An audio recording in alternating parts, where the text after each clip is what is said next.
Shri Swami Samarth Austro remedies hub मध्ये आपले स्वागत आहे। माघ कृष्ण प्रतिपदा म्हणजेच गुरु प्रतिपदा। नृसिंह सरस्वती किंवा नरसिंह सरस्वती यांना दत्तात्रयाचे दुसरे अवतार आणि श्री वल्लभांचे उत्तरावतार मानतात। माघ कृष्ण प्रतिपदेला त्यांनी आपले अवतार कार्य संपवले, म्हणून या तिथीला गुरु प्रतिपदा असे म्हटले जाते। गुरु प्रतिपदा हा खूप वैशिष्ट्यपूर्ण उत्साह आहे। नृसिंह सरस्वतींचा जन्म अकोला जिल्ह्यातील लाडकारंजे या गावी अंबाभवानी आणि माधव यांच्या पोटी नृसिंह सरस्वती यांनी जन्म घेतला। गुरुचरित्रात त्यांचे चरित्र वर्णन केलेले आहे। त्यांचे मूळ नाव शालग्राम देव माधव काळे, परंतु त्यांना नरहरी नावानेच ओळखले जाई। वयाच्या 7 वर्षापर्यंत ते बोलत नसत। उपनयन संस्कार वेळी त्यांनी आई अंबा भवानीकडे वेदवाणीचा उच्चार करून भिक्षा मागितली, त्यानंतर ते बोलू लागले।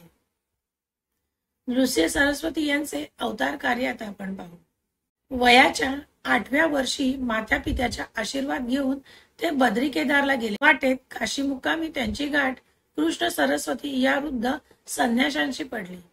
कृष्ण सरस्वतींनी नरसिंहाला मठ परंपरेप्रमाणे संन्यास दीक्षा दिली। उत्तरेत शिक्षण पूर्ण केल्यावर ते दक्षिणेस प्रथम कारंजे येथे आले। माता पित्यांना भेटले, त्यानंतर ते त्र्यंबकेश्वर, नाशिक, परळी, वैजनाथ, औदुंबर, अमरापूर या गावी राहिले। अमरापूर हे गाव कृष्णा पंचगंगा संगमावर आहे। तेथे नरसिंह सरस्वती 12 वर्ष राहिले। त्यांच्या या गावच्या प्रदीर्घ निवासामुळे या गावाला नरसोबाची वाडी हे नाव प्राप्त झाले। त्यानंतर गाणगापुरी ते 24 वर्ष राहिले। त्यावेळी बेदरचा बादशाह अल्लाउद्दीन याने त्यांची पूजा केली। आता आपण पादुकांचे महत्व पाहू।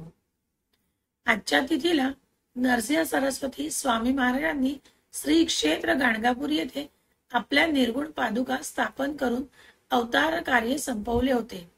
नृसिंह सरस्वती महाराजांनी कृष्ण तीरावरील श्री क्षेत्र औदुंबर येथे एक चातुर्मास वास्तव्य केले। आपल्या विमल पादुका स्थापन करून वाडीला गमन केले होते।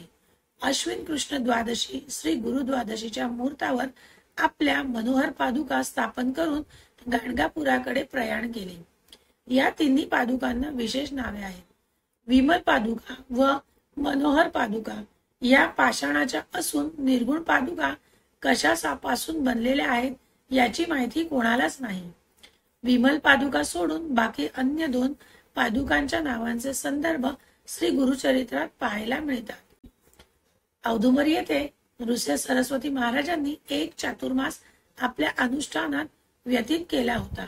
त्यांच्या त्या एकांत वासाचा संदर्भ घेऊनच औदुंबर येथील पादुकांना विमल पादुका म्हणत असावेत, पण या नावाचा उल्लेख श्री गुरुचरित्रात नाही।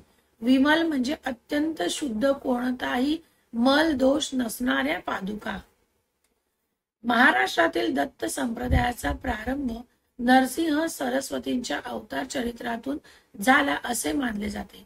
नरसिंह सरस्वतींनी शिव, विष्णू, देवी, गणेश आणि नृसिंह यांच्या उपासनेचा उपदेश केला। त्यांच्यामुळे महाराष्ट्रात दत्तोपासना लोकप्रिय झाली। त्यांच्या निवासामुळे औदुंबर, नरसोबाची वाडी, गाणगापूर ही गावे दत्त संप्रदायाची तीर्थक्षेत्र बनली। ज्या काळात महाराष्ट्राची वाटचाल धना अंधकारातून सुरू होती, त्या काळात नृसिंह सरस्वतींचे जीवन कार्य पथप्रदर्शक, प्रखर ज्योतीसारखे कल्याणकारक ठरले। महाराष्ट्र भूमीला भक्तीचा मार्ग दाखविणारा महापुरुष मराठी संस्कृतीचा इतिहास युगपुरुष म्हणून चिरंतन राहील। धन्यवाद। अशाच आपल्या आध्यात्मिक कथा आणि उपाय ऐकण्यासाठी आपलं चॅनल लाईक, शेअर आणि सबस्क्राईब करत राहा आणि बेल आयकॉन दाबायला विसरू नका।